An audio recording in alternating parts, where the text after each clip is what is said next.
Voici quelques maladies des couturiers, des couturières dont on doit nécessairement se faire soigner. Bonsoir monsieur Rasco. Alors,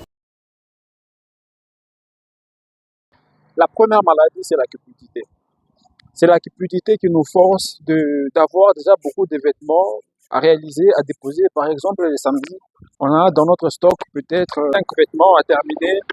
Une personne vient, elle vous propose que voilà, j'ai besoin de porter mon vêtement les dimanches et vous prenez encore les 6e vêtements. Alors qu'en soi, vous êtes conscient que vous n'allez pas forcément finir.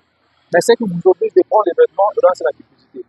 Ça, c'est la première maladie qu'il faut complètement se faire vacciner, il faut se faire soigner.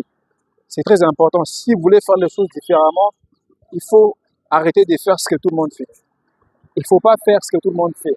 D'accord? Si la plupart des gens trompent, il faut que l'on soit capable de ne pas tromper. C'est comme ça que vous allez vous distinguer. Par exemple, vous avez 6 vêtements, je vais dire, vous avez peut-être 5 vêtements ou 2 vêtements. Terminez d'abord ça et puis vous prenez une autre commande par après. Vous allez voir que vous allez vraiment faire un travail de qualité et exceptionnel. La deuxième maladie, c'est le travail à la hâte. Les couturières et les couturiers aiment le travail à la hâte. Okay? Le travail qui est fait avec beaucoup de précipitation. Et pourtant, la plupart des vêtements, nous les avons en avance.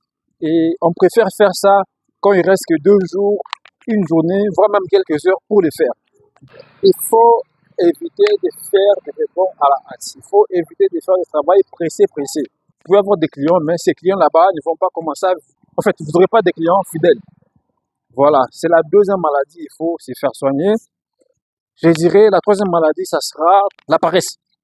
Beaucoup d'entre nous, on est des paresseux, ok? Beaucoup d'entre nous, on est des paresseux. C'est pourquoi on n'arrive pas à faire des vêtements à temps. Des fois, si on nous a déjà donné de l'argent, on les gaspille, on n'a plus de temps, on se sent fatigué, on s'ennuie de faire ces vêtements. Eh bien, c'est la paresse. Mais la paresse est causée par une chose.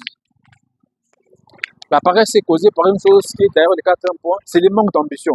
Beaucoup d'entre nous n'ont pas d'ambition, n'ont pas de rêve, pas de goal. Voilà, comme je l'ai dit souvent, ils font la couture juste pour faire la couture. Voilà, par manque de choix, par manque de métier. Certains disent que je l'ai fait en attendant. Quand j'aurai un travail, peut-être dans le bureau, etc., je vais arrêter la couture. Comme si la couture n'était pas un travail, comme si la couture n'était pas un vrai métier. Il faut être ambitieux. Il faut avoir du goal. Il faut avoir des visions. C'est comme ça que si vous avez tout cela réuni, vous allez voir que vous allez faire un travail parce que vous savez ce que vous visez. Pour beaucoup de gens, enfermés, voilà, avec son atelier, etc., c'est une forme de réussite. Alors qu'en soi, c'est rien, ok? C'est rien. On doit conquérir les pays à côté. Si vous vivez en Afrique, eh bien, il faut conquérir les pays africains. Si vous vivez en Europe, il faut conquérir d'autres pays autour de là que vous travaillez. C'est ça l'ambition, ok? Je peux me limiter là. Et voilà. Ben, avant de vous quitter, je tiens à vous informer que nous aurons une nouvelle session. C'est 6 janvier 2025, la formation de couture en ligne. Donc, si vous êtes intéressé par ça, n'hésitez surtout pas à me laisser un message. Vous allez étudier à la maison sans se casser la tête. Que vous soyez aux États-Unis, que vous soyez en Europe, en Asie, peu importe, vous allez vous faire former avec nous. En fait, la formation de 2024 avait un prix et comme on l'a dit dans plusieurs vidéos, que le prix sera doublé et ça a été doublé et c'est doublé déjà là.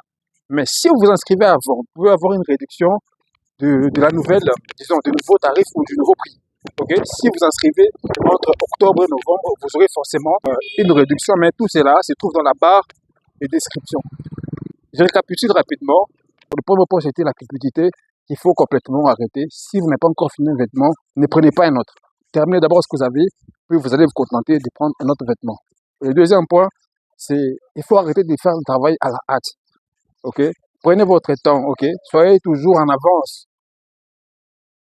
La paresse. Évitez la paresse, ok? Parce que comme vous savez, vous êtes paresseux, vous n'aurez pas des résultats des résultats bien en fait, des résultats palpables.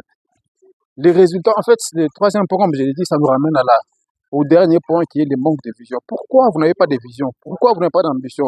Parce que la plupart des gens qui font la couture ont l'air des miséreux. Hein, comme si des pauvres, etc. Je ne comprends pas. Il n'y a pas de vision, il n'y a pas d'objectif. Il n'y a pas de goal. On vit le jour et le jour. C'est pas possible ça. Il faudrait vraiment révisiter ses rêves, révisiter ses objectifs. Et voilà. Donc, on doit conquérir le monde. C'est l'objectif, ok?